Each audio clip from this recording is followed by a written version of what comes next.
குவிலென்ஸின் வழியாக ஒளிவிலகல். இப்போ அடுத்தது நாம் என்ன பார்க்க போகிறோம் அப்படின்னா, நாம் வந்து 3 விதிகள் என்னென்ன அப்படின்னு சொல்லிட்டு பார்த்தோம். பிம்பம் உருவாகிறதுக்கான 3 விதிகள் பார்த்தோம். இப்போது அந்த விதிகளை வச்சு குவிலென்ஸ் வழியாக ஒளி விலகல் எப்படி நடக்குதுன்னு பார்க்க போகிறோம். வெவ்வேறு தொலைவுகளில் பொருள் வைக்கப்படும் போது குவிலென்ஸினால் உருவாக்கப்படும் பிம்பங்கள் குறித்து விரிவாக காண்போம். என்னென்னா, இப்போ வந்து குவிலென்ஸுக்கு முன்னாடி வேறு வேறு டிஸ்டன்ஸில் நாம் பொருளை வைக்கிறோம். பக்கத்தில், தூரமாக, இன்ஃபினிட்டி ரொம்ப தூரமாக, கண்ணுக்கே தெரியாத தூரத்தில், இந்த மாதிரியெல்லாம் பொருள்களை வச்சோம்னா நமக்கு ரைட் சைடில் பிம்பம் வந்து எப்படி தெரியும், எந்த சைஸில் தெரியும், எங்கே தெரியும் அப்படின்னு சொல்லிட்டு டயக்ராமாக பார்த்து டயக்ராம் போட்டு நாம் இப்போ அதை வந்து பார்க்க போகிறோம். ஓகே, இப்போது குவிலென்ஸ் வழியாக ஒளிவிலகல் வந்து எங்கெங்கே பொருளை வச்சா எப்படி நடக்குது அப்படின்றத பார்க்குறதுக்கு முன்னாடி ஃபஸ்ட்டு இந்த லென்ஸோட டயக்ராம் வரைஞ்சிருக்கோம் இல்லையா, இதில் இந்த CFO அப்படின்னா என்ன, அது எப்படி வந்துச்சு அப்படின்றத ஃபஸ்ட்டு பார்க்கலாம். இப்போது இங்கே வந்து இந்த நடுவில் இருக்கிற இந்த 2 சர்க்கிளும் ஜாயின் ஆகிக்கிற இந்த பிளேஸ் தான் வந்து லென்ஸு, குவிலென்ஸுன்னு நாம் எடுத்துக்கிறோம்.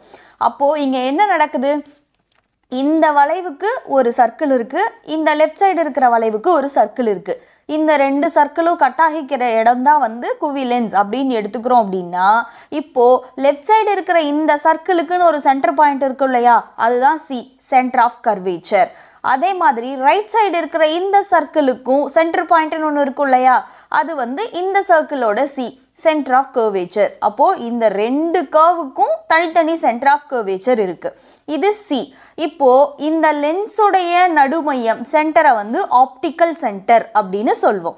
ஓகே, இப்போ இந்த F1 அப்படின்றது என்ன அப்படின்னா, ஓக்கும் சிக்கும் சென்டர், அதாவது ஆப்டிக்கல் சென்டருக்கும் சென்டர் ஆஃப் கர்வேச்சருக்கும் நடுவில், அதாவது இது 2க்குமான தொலைவு வந்து இப்போ 5 சென்டிமீட்டர் இருக்குது அப்படின்னா 5ல் பாதின்னா எவ்வளோ, 5/2ன்னு போட்டால் என்ன கிடைக்கும், 2.5ன்னு கிடைக்குமா.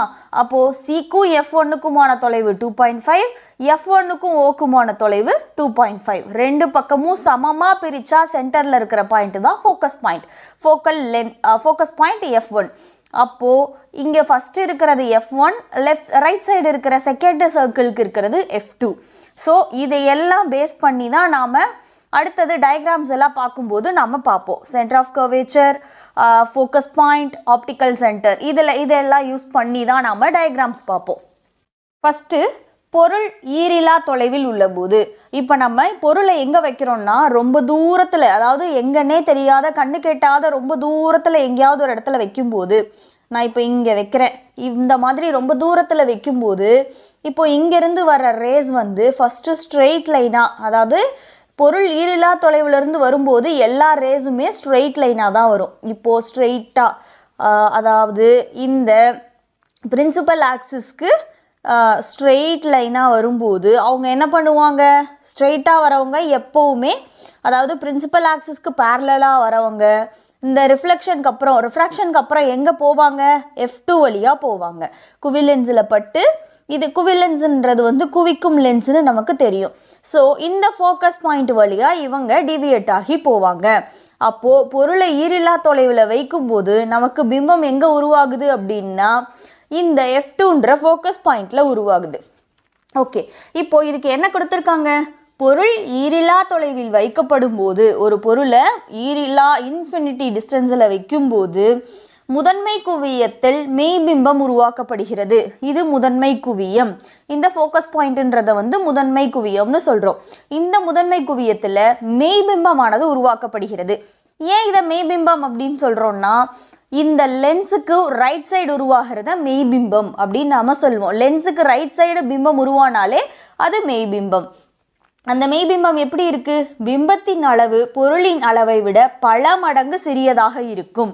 அதே மாதிரி இங்கே வந்து உருவாகிற இந்த பிம்பத்தோட அளவு எப்படி இருக்கும்னா பொருளோட அளவை விட பல மடங்கு சிறியதாக இருக்கும். ஏன்னா இங்கே வெறும் டாட் சைஸில் தான் வந்து பிம்பம் உருவாகி இருக்கு. பொருள் இவ்வளோ பெருசு இருக்குது அப்படின்னா அதில் உருவாகிற பிம்பம் டாட், புள்ளி மாதிரி தான் இருக்குது. அப்போது பல மடங்கு சிறிய பிம்பத்தினை உருவாக்குகிறது.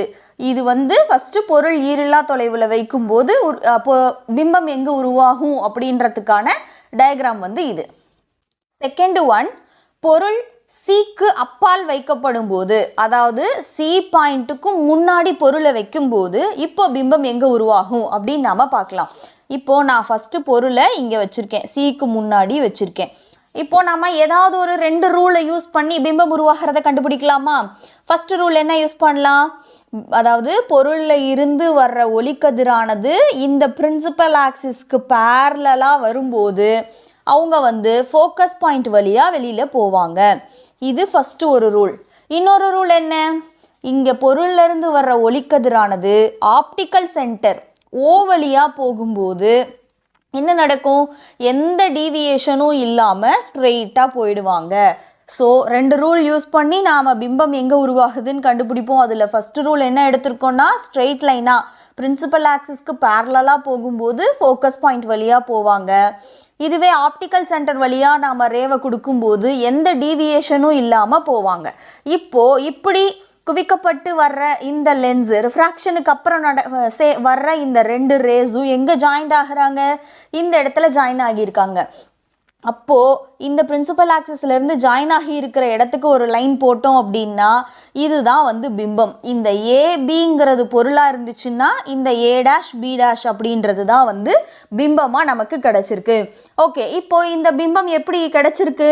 பொருளானது வளைவு மையத்திற்கு அப்பால் வைக்கப்படும் போது, அதாவது பொருளானது இந்த சென்டர் ஆஃப் கர்வேச்சருக்கு அப்பால் வைக்கப்படும் போது சிறிய தலைகீழான பொருளை விட சின்ன சைஸு, பொருள் இவ்வளோ பெருசு வச்சோம், பிம்பம் வந்து சின்னதாக கிடச்சிருக்கு பொருளை விட.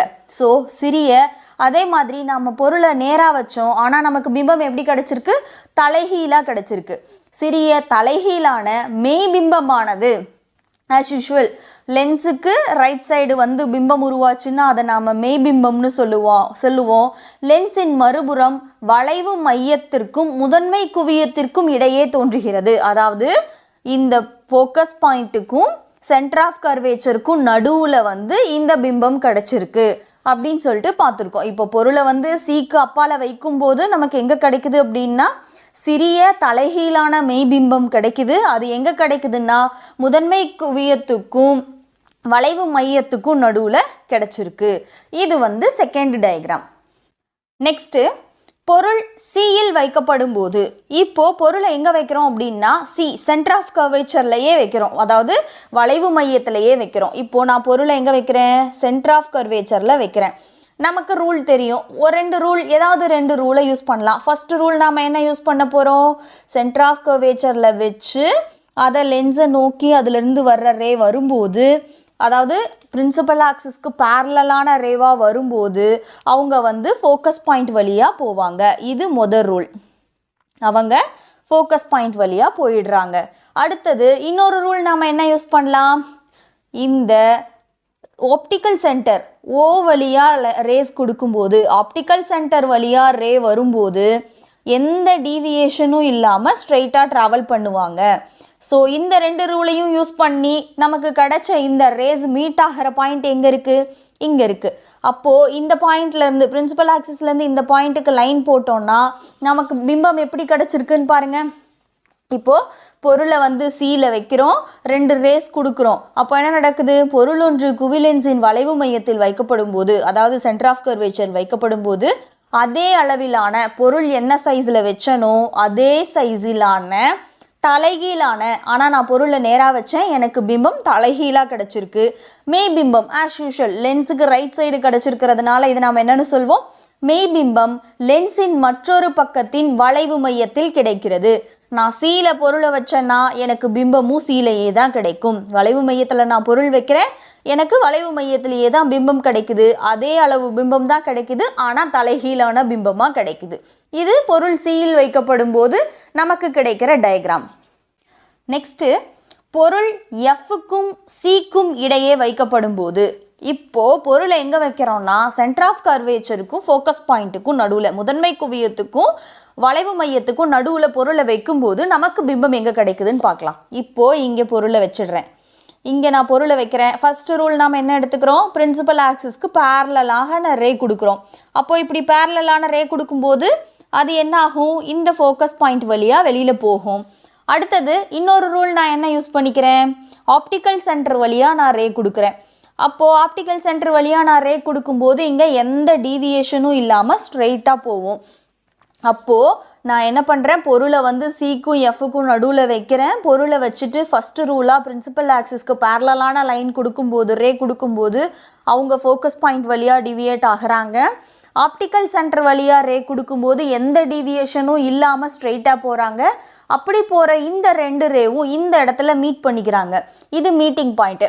அப்போது பிரின்சிபல் ஆக்சிஸ்லேருந்து நான் இங்கே லைன் ட்ரா பண்ணுறேன் அப்படின்னா, இங்கே ஏபிங்கிறது இதுதான் பொருளாக இருந்தால், இங்கே பிம்பம் வந்து இங்கே கிடச்சிருக்கு, தலைகீழான பெரிய பிம்பம் கிடச்சிருக்கு. இப்போது நமக்கு என்ன கொடுத்துருக்காங்க, பொருள் ஒன்று குவிலென்ஸின் வளைவு மையத்திற்கும் முக்கிய குவியத்திற்கும் இடையே வைக்கப்படும் போது, சிக்கும் எஃப்க்கும் நடுவில் வைக்கும்போது அளவில் பெரிய, நான் இவ்வளோ பெருசு தான் பொருள் வச்சேன், ஆனால் எனக்கு பிம்பம் இவ்வளோ பெருசு கிடச்சிருக்கு. தலைகீழான, நான் நேராக தான் பொருளை வச்சேன், ஆனால் எனக்கு தலைகீழான பிம்பம் கிடச்சிருக்கு.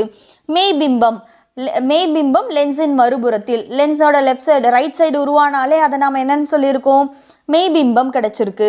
வளைவு மையத்திற்கு அப்பால் உருவாகிறது. என்ன நடக்குதுன்னா, நான் சிக்கும் எஃப்க்கும் நடுவில் பொருளை வைக்கும்போது சிக்கு பின்னாடி எனக்கு பொருளுடைய பிம்பமானது கிடச்சிருக்கு. வளைவு மையத்திற்கு அப்பால் எனக்கு பிம்பம் கிடைச்சிருக்கு. எப்படியான பிம்பம் கிடச்சிருக்குன்னா, பெரிய தலைகீழான மெய்பிம்பம் வந்து எனக்கு கிடச்சிருக்கு. இதுதான் வந்து எஃப்க்கும் சிக்கும் நடுவில் பொருள் வைக்கப்படும் போது நமக்கு கிடைக்கிற டயக்ராம். நெக்ஸ்ட்டு, பொருள் முதன்மை குவியத்தில் வைக்கப்படும் போது, இப்போது நான் பொருளை எங்கே வைக்கிறேன் அப்படின்னா ஃபோக்கஸ் பாயிண்டில் வைக்கிறேன். பொருளை வந்து F1ல் வைக்கிறேன். அப்போ என்ன நடக்கும், பொருளை நான் F1ல் வச்சுருக்கேன். நான் 2 ரூல் யூஸ் பண்ணலாம். அதில் ஃபஸ்ட்டு ரூலாக ஆஸ் யூஷுவல் பிரின்சிபல் ஆக்சிஸ்க்கு பேரலான ரே கொடுக்கும்போது ஃபோக்கஸ் பாயிண்ட் வழியாக வெளியில் டிவியேட் ஆகி போகுது. அடுத்தது நான் என்ன பண்ணுறேன் அப்படின்னா, ஆப்டிக்கல் சென்டர் வழியாக ரே கொடுக்கும்போது எந்த டீவியேஷனும் இல்லாமல் ஸ்ட்ரெயிட்டாக போகிறாங்க. இப்போ நாம் இங்கே பார்க்கும்போது என்ன நடக்குது அப்படின்னா, இந்த 2 பேரும் பேரலாக போயிட்டுருக்காங்க. இந்த 2 டிவியேட் ஆகி வர்ற இந்த ரேஸுமே பேரலாக போயிட்டுருக்காங்க. அப்போது இவங்க எங்கேயாவது ரொம்ப தூரம் போனதுக்கப்புறம் இவங்க மீட் பண்ணிப்பாங்க. ஸோ இங்கே பிம்பம் எப்படி உருவாகுது, எப்படி கிடைக்குதுன்னு பார்க்கலாம் பாருங்கள். பொருள் ஒன்று குவிலென்ஸின் முதன்மை குவியத்தில் வைக்கப்படும் போது, பொருள் வந்து குவிலென்ஸோட எஃப்ன்ற முதன்மை குவியத்தில் வைக்கப்படும் போது அளவில் பெரிய, இங்கே இவ்வளோ சைஸ் தான் நான் பொருள் வச்சுருக்கேன், ஆனால் இவங்க இன்னும் ரொம்ப தூரம் எங்கேயாவது போய் மீட் பண்ணிக்க போகிறாங்கன்னா ரொம்ப பெரிய பிம்பம் வந்து இங்கே கிடைக்கும். அளவில் பெரிய, அதே மாதிரி தலைகீழான பிம்பம் தான் கிடைக்கும். ஏன்னா கீழே தான் போயிட்டுருக்காங்க இல்லையா, ஸோ தலைகீழான பிம்பம் கிடைக்கும். அதுவும் இல்லாமல் லென்ஸோட ரைட் சைடு அப்படின்றதுனால மெய் பிம்பமாகவும், அந்த பிம்பம் எங்கே இருக்குது அப்படின்னா ஈரிலா தொலைவில். ஏன்னா நம்ம நோட்டுக்குள்ளே அடங்குற இந்த டிஸ்டன்ஸில் இவங்க 2 பேரும் மீட் பண்ணிக்கல, இன்னும் கொஞ்சம் தூரம் ரொம்ப தூரம் போனதுக்கப்புறம் தான் இவங்க மீட் பண்ணிக்க போகிறாங்க. அப்படின்றதுனால இங்கே வந்து பிம்பம் எப்படி கிடைக்குது அப்படின்னா, அளவில் பெரிய தலைகீழான மெய்பிம்பம் வந்து ஈரில்லா தொலைவில் கிடைக்கும். அதுதான் வந்து முதன்மை குவியத்தில் பொருள் வைக்கப்படும் போது பிம்பம் உருவாகிறதுக்கான வரைபடம். நெக்ஸ்ட்டு, பொருள் முதன்மை குவியம் எஃப்க்கும் ஒளியியல் மையம் ஓ ஆகியவற்றிற்கு இடையே வைக்கப்படும் போது, இப்போ நாம் பொருளை எங்கே வைக்கிறோன்னா F1க்கும் ஓக்கும் நடுவில் வைக்கிறோம். அப்படி பொருளை வைக்கும்போது நமக்கு பிம்பம் எங்கே கிடைக்குது அப்படின்னு சொல்லிட்டு நாம் இப்போ பார்க்கலாம். இப்போ என்ன பண்ண போகிறோன்னா, எஃப்க்கும் ஓக்கும் நடுவில் நான் இந்த இடத்துல பொருளை வைக்கிறேன். இதுதான் என்னோட பொருள் AB அப்படின்ற பொருள். இப்போது நான் ஃபஸ்ட்டு ரூல் என்ன எடுத்துக்கலாம், ஸ்ட்ரெயிட் பிரின்சிபல் ஆக்சிஸ்க்கு பேரலாக லைன் கொடுக்குறேன். பிரின்சிபல் ஆக்சிஸ்க்கு பேரலாக லைன் கொடுத்தா என்ன ஆகும், F2 வழியாக இங்கே வந்து டிவியேஷன் நடக்கும். அடுத்தது என்ன பண்ணலாம், ஆப்டிக்கல் சென்டர் வழியாக ஒரு ரேவை கொடுக்கலாம். அப்போது ஆப்டிக்கல் சென்டர் வழியாக நான் ஒரு ரே கொடுக்கும்போது அது எந்த டிவியேஷனும் இல்லாமல் மூவ் ஆகும். இப்போது இங்கே பார்த்தோன்னா ரிஃப்ராக்ஷன் நடந்ததுக்கப்புறம் இந்த 2 ரேஸும் பேரலாக கூட போகலை, 2 பேரும் பிரிஞ்சு போகிறாங்க. அதாவது பக்கத்தில் வந்துக்கிட்டே இருந்தவங்க போக போக போக பிரிஞ்சு போகிறாங்க. அப்போது இந்த 2 ரேஸும் எவ்வளோ தூரம் போனாலும் இங்கே மீட் பண்ணிக்க போகிறது கிடையாது. அப்போது இங்கே இமேஜ் உருவாக போகிறது கிடையாது. லென்ஸுக்கு ரைட் சைடில் இமேஜ் உருவாகாது. அப்போ என்ன பண்ணுவோம், இங்கே இமேஜினரி லைன்ஸை யூஸ் பண்ண போகிறோம். அதாவது இதெல்லாம் நம்ம லைட் ரே கொடுக்கும்போது என்ன நடக்குதுன்றதை நம்ம பார்க்குறோம் இல்லையா, இதை தாண்டி இந்த லைட் லெசனை பொறுத்த வரைக்கும் நம்மளோட இமேஜினேஷனை இங்கே இன்க்ளூட் பண்ண போகிறோம். இங்கே பிம்பம் எப்படி உருவாகுதுன்றதை ஒரு இமேஜினேஷன் பண்ண போகிறோம்.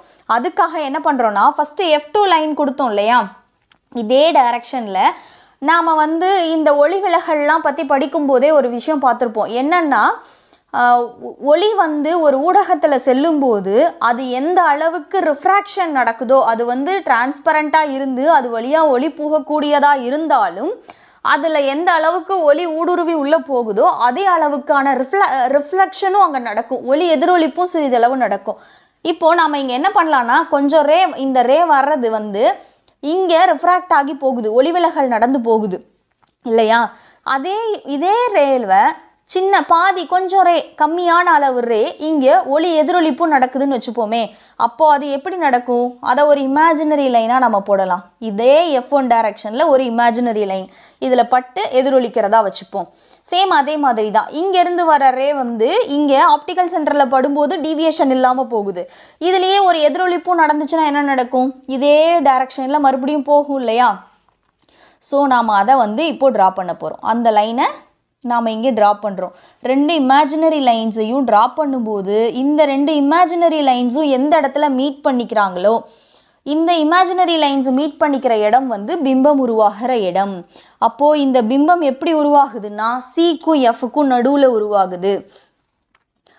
இது A டேஷ் B டேஷ், இது ஏபின்றது பொருள், A டேஷ் B டேஷ் அப்படின்றது வந்து பிம்பம். ஓகேவா?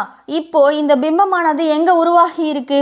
பொருளொன்று குவிலென்ஸின் முதன்மை குவியத்திற்கும் ஒளியியல் மையத்திற்கும் இடையே வைக்கப்படும் போது, அதாவது F1க்கும் Oக்கும் நடுவில் வைக்கும்போது அளவில் பெரிய வச்ச பொருளை விட பெரிய சைஸில் நேராக தான் பொருளை வச்சேன், எனக்கு பிம்பமும் நேராக கிடச்சிருக்கு.